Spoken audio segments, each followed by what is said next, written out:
गुरुर्ब्रह्मा गुरुर्विष्णू गुरुर्देव महेश्वरा गुरु साक्षात परब्रह्म तस्मै श्री गुरवे नमहा. श्रीमद भगवद्गीता अध्याय 16. देव व राक्षस यांच्यातील संपत्ती, भागयोग व दैविक योग स्वभाव यांच्यातील लक्षणं. भगवान श्रीकृष्ण म्हणाले की भीतीचा अभाव व आपल्या अंतःकरणाची पूर्ण निर्मळता, तत्वज्ञानासाठी ध्यान योगात निरंतर भक्कम स्थिती व सात्विक दान, आपल्या इंद्रियांवर नियंत्रण, ईश्वर, देव व गुरुजनांची पूजा, त्याचबरोबर अग्निहोत्र व उत्तम कर्माचे आचरण, वेदशास्त्राचे पाठपठण, भगवंताच्या नामाचे व गुणाचे कीर्तन, स्वधर्माचे पालन करण्यासाठी कष्ट सहन करणे, शारीरिक व इंद्रियासह अंतःकरणाची सरलता, काया वाचा मनाने कोणालाही कोणत्याही प्रकारे दुःख न देणे, यथार्थ व प्रिय भाषण, आपल्यावर अपकार करणाऱ्यालाही राग न करणे, कर्माच्या ठिकाणी कर्तेपणाच्या अभिमानाचा त्याग, भय अजिबात नसणं, संपूर्णतः निर्मळ अंतःकरण, तत्वज्ञान मिळवण्यासाठी ध्यान योगात पूर्णपणे आपलं लक्ष केंद्रित करणं, शुद्ध व सात्विक दान, आपल्या इंद्रियांचे दमन, ईश्वर, देवता व गुरुजनांची पूजा, अग्निहोत्र, उत्तम कर्माचे आचरण, वेदशास्त्राचे पठण, ईश्वराचे नामस्मरण व गुण यांच्याबद्दल कीर्तन, आपल्या धर्मरक्षणासाठी स्वतः कष्ट सहन करणे, शरीर व इंद्रिय यांचा समतोल ठेवून अंतःकरण निर्मळ ठेवणे, स्वधर्माचे पालन करण्यासाठी कष्ट सहन करणे, काया वाचा मन हे बरोबर ठेवून कोणालाही कोणत्याही प्रकारचे दुःख न देणे, अर्थपूर्ण भाषण व कोणी आपल्याला जर कष्ट देत असेल तर त्याच्याविषयी आपल्या मनात राग व उद्वेग होऊ न देणे, कर्म करीत असताना त्या कर्माबद्दल आपला अभिमान न होऊ देणे, कोणाचीही निंदा न करणे, सर्व प्राणीमात्रांच्या विषयी समान दया दृष्टी असणे, आपलं इंद्रिय व विषय यांचा जर केव्हाही संयोग झाला तर त्याबद्दल आपल्या मनात कोणतीही आसक्ती होऊ न देणे, कोमल राहणे, जनमानस व शास्त्र यांच्या विरुद्ध आचरण न करणे, निरर्थक हालचाली न करणे, तेज, क्षमा, धैर्य, बाह्यशुद्धी तसेच कोणाविषयीही कधीही कोणत्याही प्रकारे वैमनस्य न येऊ देणे ही दैवी संपत्ती घेऊन जन्मलेल्या माणसाची लक्षणे आहेत. हे पार्थ, ढोंग, घमंड, अभिमान, राग, कठोरपणा व अज्ञान ही सर्व आसुरी संपत्ती घेऊन जन्मलेल्या पुरुषाची लक्षणे आहेत.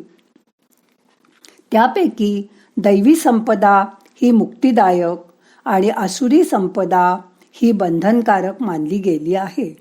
आणि म्हणून हे पांडव, तू शोक करू नकोस, कारण तू दैवी संपदा घेऊन जन्माला आला आहेस. हे पार्थ, या जगात मनुष्य समुदाय दोनच प्रकारचे आहेत, एक दैवी प्रकृतीचे आणि दुसरे आसुरी प्रकृतीचे आहेत. त्यापैकी तुला आता दैवी प्रकृतीचे विस्तारपूर्वक सांगितलं, पण आता तू आसुरी प्रकृतीच्या मनुष्य समुदायाबद्दलही माझ्याकडून सविस्तर ऐक. आसुरी स्वभावाचे लोक प्रवृत्ती आणि निवृत्ती या दोन्हीही गोष्टी जाणत नाहीत. त्यामुळे त्यांच्या ठिकाणी अंतर्बाह्य शुद्धी राहूच शकत नाही. त्यांच्यामध्ये उत्तम आचरण सुद्धा असूच शकत नाही व ते कधीही सत्य भावनेने बोलूही शकत नाहीत. अशा प्रकारचे आसुरी स्वभावाचे मनुष्य नेहमी जनमानसात असे बोलत असतात की हे जग आश्रयरहित, सर्वथा खोटे आणि ईश्वराशिवाय आपोआप केवळ स्त्री पुरुषांच्या संयोगातून उत्पन्न झाले आहे. म्हणून केवळ काम हेच त्यांचे मुख्य कारण आहे. त्याशिवाय दुसरं काही असूच शकत नाही.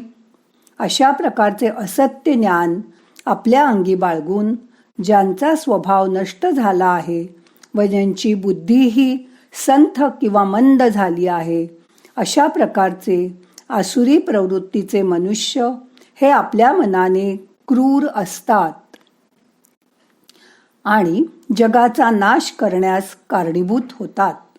अशा प्रकारच्या वृत्तीचे मनुष्य दंभ, मान आणि मद यांनी युक्त असलेले असतात. ते कोणत्याही प्रकारे पूर्ण न होणाऱ्या कामनांचा आश्रय घेऊन केवळ अज्ञानाने असत्य सिद्धांत स्वीकारून भ्रष्ट आचरण करीत असतात आणि जगात इतरत्र वावरत असतात. तसेच ते आपल्या अंतिम क्षणापर्यंत अविरत चिंता आपल्या मनात आणून विषयभोग सुखात नेहमी लीन असतात. त्यांना असं वाटतं की विषयभोग घेणं हाच जीवनाचा परमानंद आहे. अनंत आशा ठेवून ते मनुष्य काम क्रोधात नेहमी लिप्त राहून विषयभोगांसाठी अन्यायाने धनसंपत्ती यांचा संग्रह करण्याचा ते अविरत प्रयत्न करीत असतात. ते नेहमी असा विचार करतात की मी आज हे मिळवलेले आणि उद्यासुद्धा यापेक्षा अधिक मिळवीन व माझे मनोरथ तसेच माझ्या आशा आकांक्षा पूर्ण करीन. आज मी या शत्रूला मारलं, उद्या दुसऱ्या शत्रूंचाही संहार करीन. मीच ईश्वर आहे, मी ऐश्वर्य भोगणारा आहे, मी सर्व सिद्धींनी युक्त आहे आणि बलवान पण आहे. मी मोठा धनिक आणि मोठ्या कुळात जन्मलेला आहे.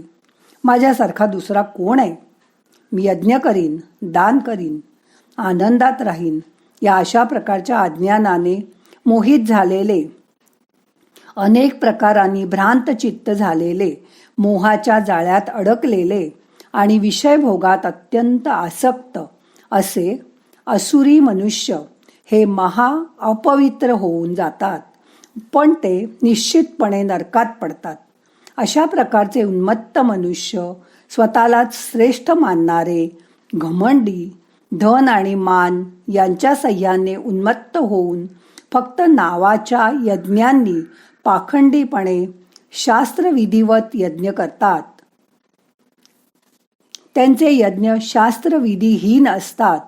ते अहंकार, बळ, गर्व, कामना तसेच कामक्रोधादिकाच्या आहारी गेलेले आणि सतत दुसऱ्याची निंदा करणारे मनुष्य हे आपल्या व इतरांच्या शरीरात असलेल्या उन्मत्त अंतर्यामीचा द्वेष करणारे असतात.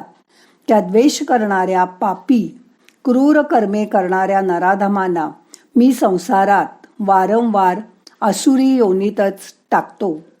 तेव्हा हे कौंतेय, अशा प्रकारचे उन्मत्त मनुष्य हे मूढ असतात व ते मला प्राप्त न होता आजन्म असुरी योनीतच जन्म घेतात.